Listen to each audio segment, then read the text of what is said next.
রেজা ইনুর আপনি লিখেছেন, আমার ছোট বাচ্চা ঘন ঘন দুধ বমি করে। ছোট বাচ্চার এই বমি গায়ে লাগলে সে কাপড় কি নামাজ হবে? বাচ্চা যদি বমি করে এবং সেটা আপনার কাপড় লেগে যায়, অবশ্যই যে অংশে লাগবে সে অংশ নাপাক হবে, অংশ আপনি ধুয়ে ফেলবেন।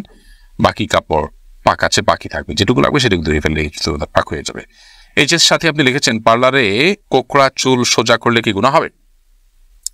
কোকড়া চুল আপনার যদি মনে করেন যে এটা আপনার সৃষ্টিগত একটা সমস্যা, আপনার এটা রোগের মতো অস্বাভাবিকতা আছে এর মধ্যে, তাহলে সেক্ষেত্রে এটা সোজা করার জন্য আপনি চেষ্টা করলেন এবং ব্যবস্থা নিলেন, তাতে ইনশাআল্লাহ গুনাহ হবে না। রেজাউল আমিন আপনি লিখেছেন, অনেক বয়স হওয়ার পরও আমার বড় ভাই বিয়ে করছে না, পরিবার চাচ্ছে আমাকে বিয়ে করাতে, কিন্তু আমি সমাজের মধ্যে লজ্জিত হয়ে যাচ্ছি, আমার কি করণীয়? লজ্জিত হওয়ার কিছু নেই। বিয়ে বড় ভাইয়ের আগে ছোট ভাই করলে যে কোনো গুনাহ হয় এরকম না, এটাকে দোষণীয় মনে করাটা আমাদের সমাজের ত্রুটি বরং। অতএব সমাজের ভুল ভাঙার চেষ্টা করাটা দোষণীয় কিছু না। আপনার পরিবার যে আপনাকে বিয়ে করতে চাচ্ছে এটাই তো শুকর আদায় করার মতো বিষয়। যে অনেক পরিবার তো বড় ভাই বিয়ে না করলে ছোট ভাইকে আটকে রাখেন, আপনার বড় ভাই আটকাচ্ছে না, আমার মনে হয় আপনার বিয়ে করতে আগ্রহী হওয়া উচিত। নারুজ্জামান সরকার এর থেকে আপনি লিখেছেন, ঘুষ দিয়ে চাকরি নিলে সারা জীবন ইনকাম কি ঘুষের টাকার মতো হয়ে যাবে? না, ঘুষের টাকা দিয়ে ঘুষ দিয়ে যদি চাকরি নেন, চাকরিটা যদি হালাল হয় তাহলে আপনার সারা জীবনের ইনকামটাই হারাম হয়ে যাবে, সেরকম না। তবে ঘুষ দিয়ে চাকরি দিয়ে যে অন্যায় করেছেন সেটুকু আপনি হারাম কাজ করেছেন এবং তার জন্য আল্লাহর কাছে আপনাকে তওবা করতে হবে, ইস্তিগফার করতে হবে এবং গুনাহ থেকে বেরিয়ে আসার জন্য চেষ্টা করতে হবে। পরবর্তীতে যেন আর কখনো না হয় বলে সে চেষ্টা করতে হবে, কিন্তু পরবর্তীর উপার্জনগুলো আপনার এর কারণে সবগুলো হারাম হয়ে যাবে না।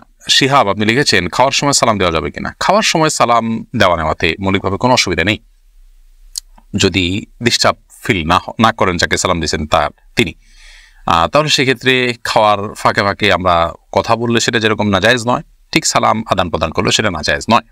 আমরা অনেকে মনে করি খাওয়া আর ইবাদত করা সমান, খাওয়া আর নামাজ পড়া সমান, এরকম অনেক মুখরোচক কথা বা অনেক বলি আমরা শুনতে পাই, এগুলোর কোনো ভিত্তি নেই।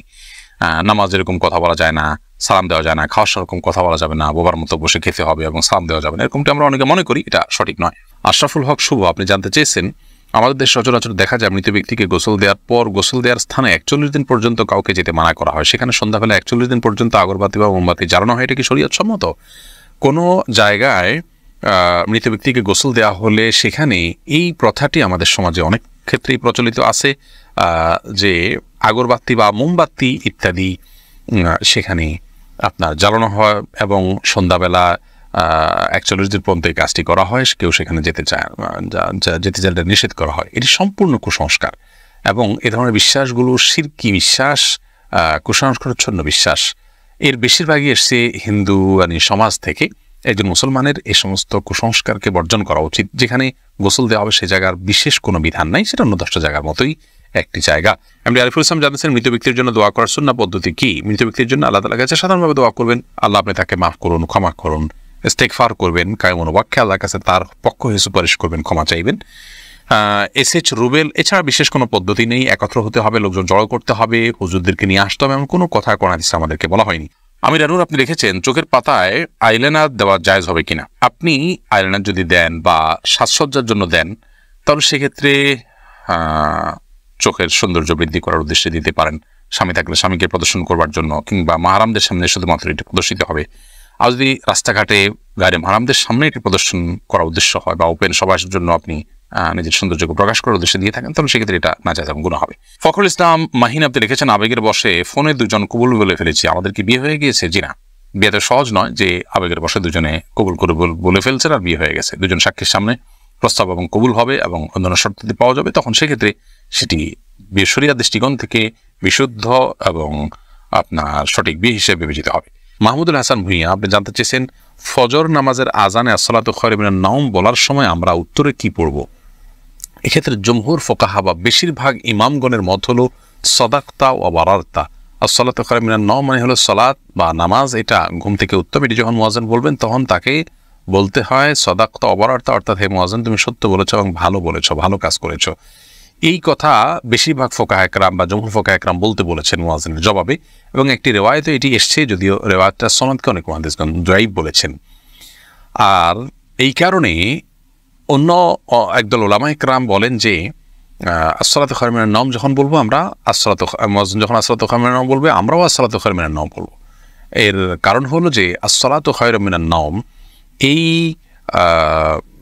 বাক্যটি মুয়াজ্জিনের বাক্য, আর এক্ষেত্রে নবী আলাইহিস সালামের সাধারণ যে নির্দেশনা বুখারী মুসলিমে আসছে যে ফাকুলু মিসলা মা ইয়াকুল ইযা সামি'তুমুন নিদা, যখন তোমরা মুয়াজ্জিনের আযান শুনবে ফাকুলু মিসলা মা ইয়াকুল মুয়াজ্জিন, তখন মুয়াজ্জিন যা বলবে হুবহু তোমরা তা বলো।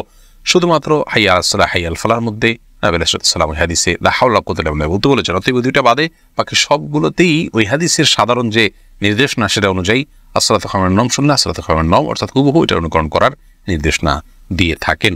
এসেছে রুবেল, আপনি জানতে চেয়েছেন আইডি থেকে নামাজে দাঁড়ানোর পর নাকি ডান পায়ের বুড়ো আঙ্গুল নাড়ানো যায় না, এটা কি সত্য? না, এরকম কোনো কথা আমাদের জানা নেই, প্রয়োজন হলে নাড়ানো যেতে পারে। সামি আপনি লিখেছেন মনের মধ্যে খারাপ চিন্তা আসলে কি করণীয়? মনের মধ্যে খারাপ চিন্তা যদি আসে তাহলে সেক্ষেত্রে প্রথমত সেখান থেকে নিজেকে সরাবার জন্য আপনার চেষ্টা করা। খারাপ চিন্তা যে কারণে আসে, যে জায়গায় গেলে আসে, বিচরণ করলে সেই জায়গাগুলোতে সরে আসা এটা কর্তব্য। আর আল্লাহ সম্পর্কে, আখিরাত সম্পর্কে বাজে চিন্তা ইত্যাদি অনেক সময় আসে, এরকম আসলে তাহলে সেক্ষেত্রে বাম দিকে 3 বার প্রতীকী থুতু ফেলে থু এভাবে 3 বার প্রতীকী থুতু ফেলা এবং আমানতু বিল্লাহি ওয়া রাসূলিহি পড়া এবং আউযু বিল্লাহি মিনাশ শাইতানির রাজিম পড়া, এগুলোর মাধ্যমে ইনশাআল্লাহ বিদিনিল্লাহ আমরা মনের বাজে চিন্তাকে দূর করার চেষ্টা করতে পারি। করির বেগম লিখেছেন আমার মেয়ের বয়স 3 বছর, সে আমার নামাজের আদায়ের সময় বারবার সামনে আসে, তাতে কি গুনাহ হবে? আমার নামাজ নষ্ট হবে কিনা? না, আপনার গুনাহ হবে না এবং আপনার নামাজ নষ্ট হবে না। তবে ছোট বাচ্চা আপনার নামাজের খুব বেশি সমস্যা তৈরি করবে এরকম মনে হলে অন্য কেউ থাকলে তাদেরকে দিয়ে তাকে ধরে রাখার বা তাকে নিয়ন্ত্রণ করার ন্যূনতম চেষ্টা করা উচিত। আব্দুর রহমান জানতে চেয়েছেন আমি একজন দর্জি, মহিলাদের পোশাক তৈরি করি, আমি যদি কোনো মহিলাকে তার ইচ্ছা মতো ডিজাইন জামা বানিয়ে দেই আর সে যদি সেটা পরে বেগানা পুরুষের সামনে যায়, দিকে আমার পাপ হবে? যদি এমন হয় যে পোশাকটা বানানোই হচ্ছে পাপের কাজের জন্য আপনি জানেন, তাহলে সেক্ষেত্রে তাকে সহায়তা হবে তার সেটা তৈরি করে দিলে। সেজন্য এটি তৈরি করার ক্ষেত্রে আপনি ডিনাই করা উচিত, এতটুকু এখতিয়ার অধিকার আপনার থাকা উচিত এবং ইমানি গায়রত যেটাকে বলে ইমানি আত্মসম্মান বোধ সেটা আপনার থাকা উচিত। আর যদি এই লেভেলের সমস্যা না হয়, বরং এটা তিনি বাসায় পড়তে পারেন, তার স্বামীর সামনে পড়তে পারেন, বাহিরে পড়তে পারেন, কি করবেন আপনি জানেন না, তাহলে আপনি খুঁচিয়ে তাকে জিজ্ঞেস করার কোনো প্রয়োজন নেই এবং এর কারণে আপনার গুনাহ হবে না। তিনি যদি এটাকে অন্যায় কাজে ব্যবহার করেন ইনশাআল্লাহ আপনার গুনাহ হবে না। এস এ হাবিব আপনার প্রশ্নটি আপনি লিখেছেন নিজের ছেলেকে আব্বু এবং মেয়েকে আম্মু সম্বোধন করে ডাকা যাবে কিনা? স্নেহের জায়গা থেকে বা মমতা করে তাদেরকে আব্বু বা আম্মু ডাকতে কোনো অসুবিধা নেই। এটার উপকার্থে আব্বু আম্মু ডাকা হয়। আব্বু আম্মু ডাকার মানে এই না যে আমার কাগজে কলমে জন্মদাতা পিতা বা মাতা হিসেবে তাদেরকে ঘোষণা দিলাম, এরকম তো আর কেউ করে না। অতএব স্নেহের বসে তাদেরকে আব্বু